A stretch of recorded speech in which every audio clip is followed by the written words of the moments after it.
Assalamualaikum semuanya, selamat pagi. Kami dari kelompok 6 ingin membahas tentang analisis kepuasan masyarakat terhadap kepemimpinan Jokowi dalam pembangunan infrastruktur di Indonesia. Perkenalkan, saya Calvin Ardianto dengan NIM 4230491. Saya Ferdi Irawan. Saya Ruder. Saya Jason Joyce dengan NIM 6471041.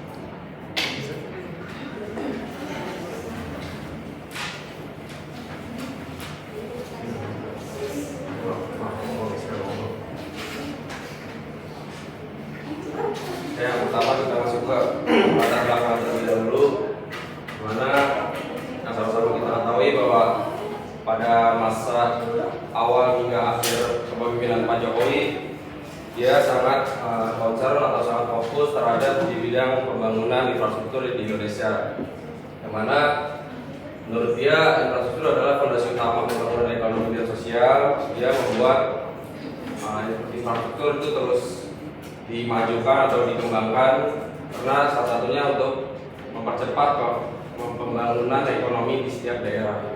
Yang kedua, pada pemerintah Jokowi juga memfokuskan infrastruktur ini sebagai program nasional yang beliau prioritaskan.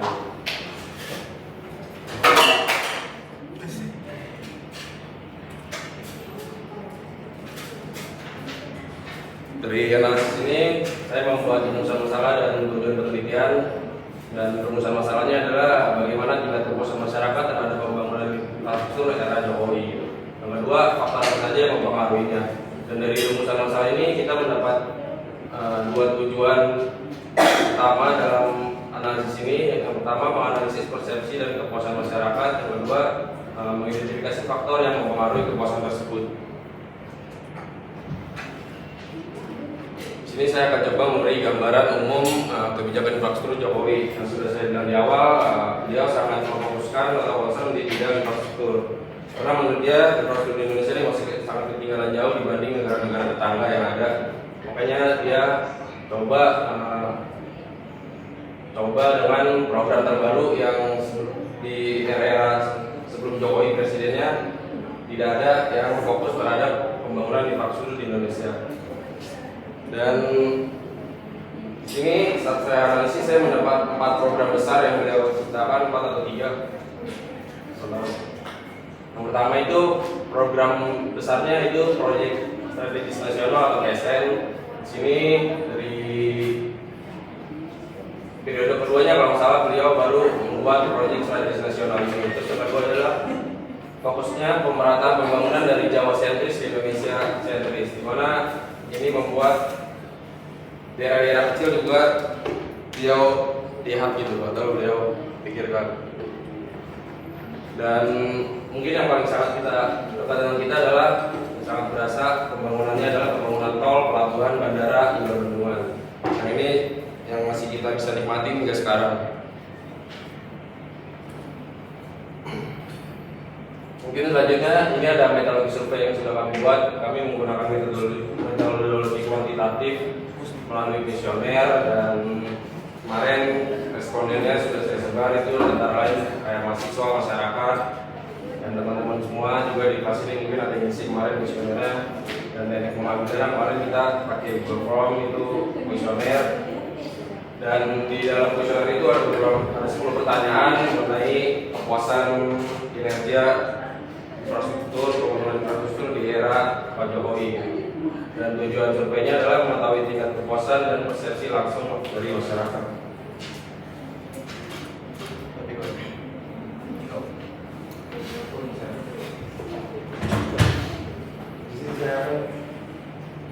Ini bukan beberapa yang pertama, saya merasa pembangunan infrastruktur terlibat selama pemerintahan Jokowi. Dan yang kedua, infrastruktur berdampak positif terhadap ekonomi masyarakat. Dan yang ketiga, pembangunan secara merata dan berbagai prioritas dan segala macam proyek. Yang kelima, saya berharap pembangunan berlanjut. Jadi yang berikut adalah hasil survei pada analisis ini. Jadi hasil survei pada desa ini yang pertama itu case processing smile. Jadi di sini kami mendapatkan 38 respon. Jadi tidak ada yang data yang hilang atau tidak terisi. Artinya data yang kami gunakan itu valid. Terus yang kedua ada uji realitas. Jadi uji realitas ini nilai core apple-nya 0,83.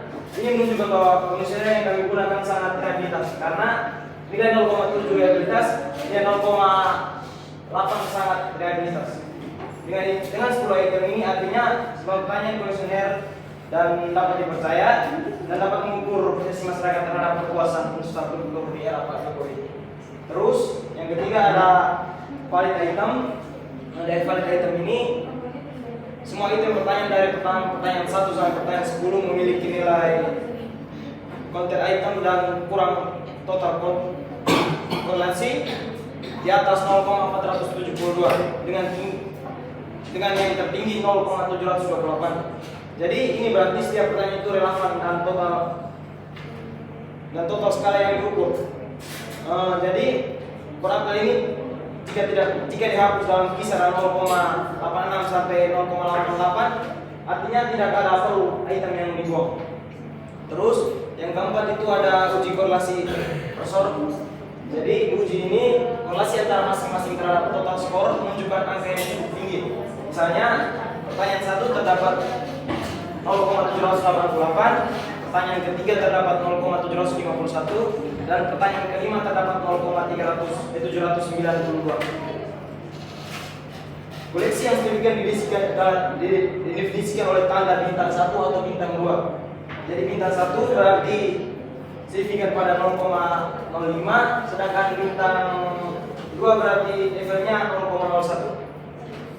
Jadi ini menunjukkan bahwa pertanyaan-pertanyaan yang kami buat memang saling berkoleksi kuat dan signifikan dalam mendukung kesimpulan bahwa respon memberikan jawaban yang konsisten dan terarah.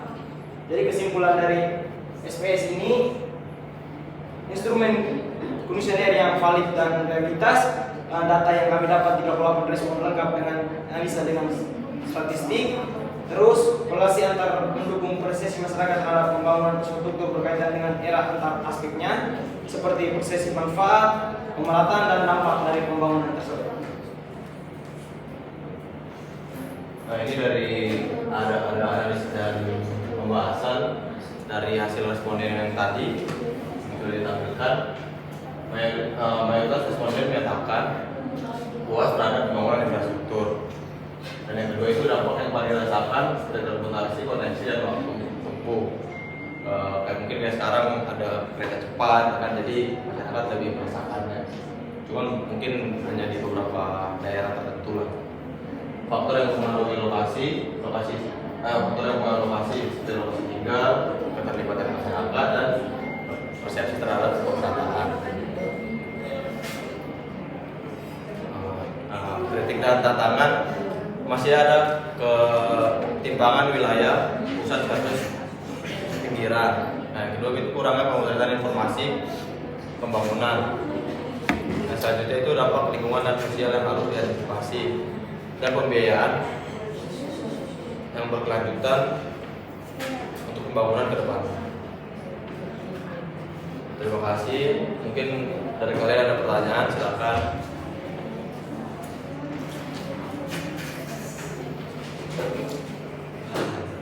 Kira-kira ada yang ditanyakan? Ya, mungkin ada yang bisa ditanya dari SPSS. Kita juga gak menghitung spesifik seperti yang disajikan tadi. Mungkin ada yang ditanyakan, silakan.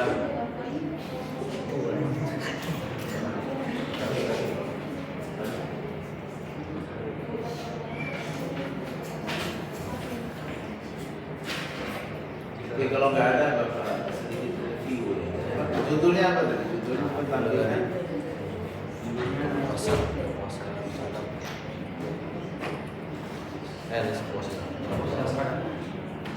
Analisis kepuasan masyarakat terhadap kepemimpinan Jokowi ya.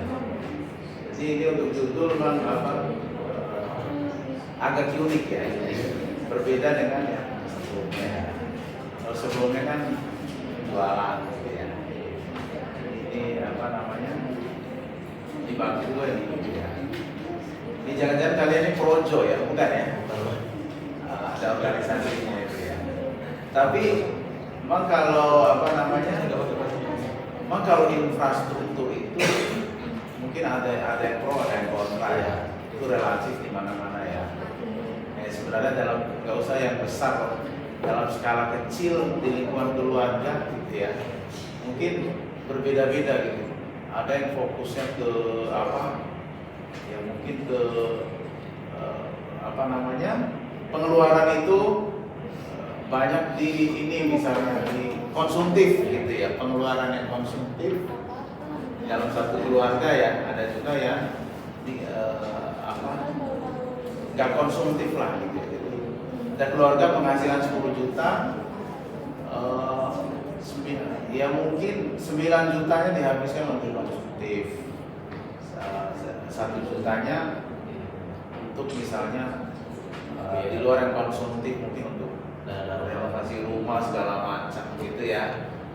Ada juga kalau satu keluarga yang itu tadi 5 juta sisanya untuk inilah gitu ya. Ini ya betul.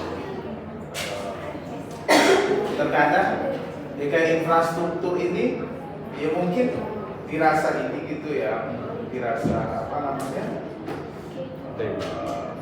agak negatif, tapi sebenarnya kalau hasilnya ke depan itu sebenarnya positif. Kayak sekarang misalnya saya lihat ada kereta cepat, ada LRT, ada MRT gitu ya. Saya lihat kebetulan saya kan tinggalnya di daerah-daerah sana, daerah Depok sana ya. Teman-teman saya di Sawangan itu kalau mau ke sini dia naik MRT gitu ya. Ada ini terobosan ini ya kalau sekarang. Jadi lebih ini gitu. Iya, gitu. Masyarakat juga merasakan karena infrastruktur ini menguntungkan untuk masyarakat. Betul. Saya juga kalau ke sini ya naik-naiknya gitu-gitu aja. Saya di rumah ada mobil, saya taruh aja gitu kan. Lebih efisien naik itu gitu ya, naik kereta, KRL, naik MRT, naik. Jadi budaya itu sebenarnya bagus. Kita mau dibawa ke seperti kehidupan orang-orang luar negeri. Coba Anda perhatikan di Belanda, Jepang, mana ada sih di sana. Orang kan jalan naik LRT, naik segala macam. Cuma kadang masyarakat kita mungkin siap ya gitu, akhirnya jadi frontal ini ya gitu. Frontal. Coba ya, belakangnya pakai sepeda kan.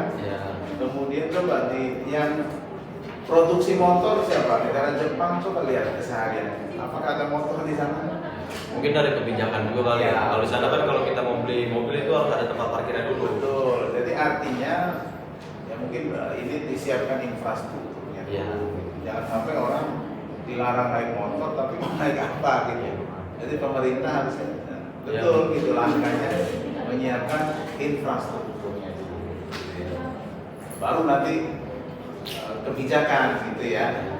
Kayak sekarang misalnya ini sebenarnya bagus sih kayak motor listrik, mobil listrik gitu ya. Ini sebenarnya Jakarta itu udah parah tingkat polusinya gitu.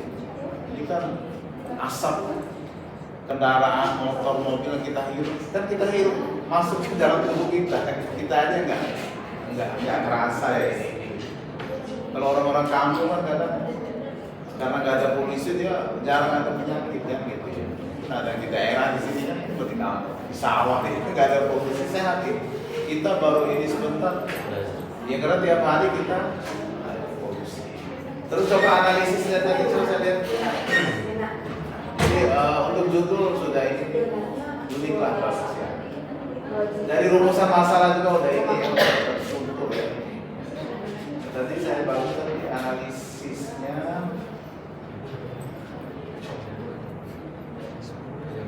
Ya di sini nih tadi terus yang ke bawah ini. Ini nih. Jadi dampak paling dirasakan infrastruktur ini transportasi gitu ya. Jadi infrastruktur yang bagus kan semestinya nanti kan dia sebenarnya kan memindahkan barang sebenarnya dari satu tempat harapannya agar barang itu kan murah ya. Oke, kalau infrastrukturnya sudah ini ya. Konektivitas ya tadinya susah dijangkau gitu ya. Mau ngirim sayur ke sini kan tadi susah dijangkau, ketika ada jalan gitu ya, jadi ini gitu ya. Waktu tempuh juga jadi ini ya. Tadinya harus lewati gunung gitu ya. Jaraknya mungkin sekitar 5 km karena pembangunan tol dia jadi cuma 50 km. Kan efisiensi biaya juga kita juga merasakan dari transportasi.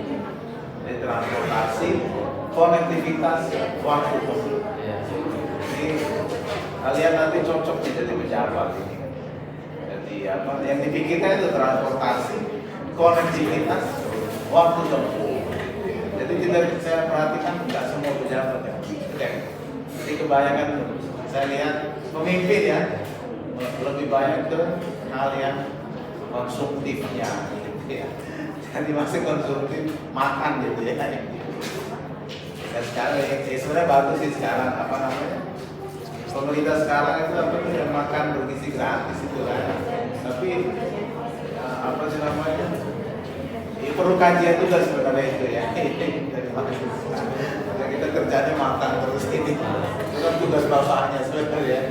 Jadi ya kalau saya secara pribadi lebih senang untuk infrastruktur Jakarta ini yang memudahkan kita untuk ya saya rasa itu ya secara umum sudah bagus. Iya boleh diakhiri ya.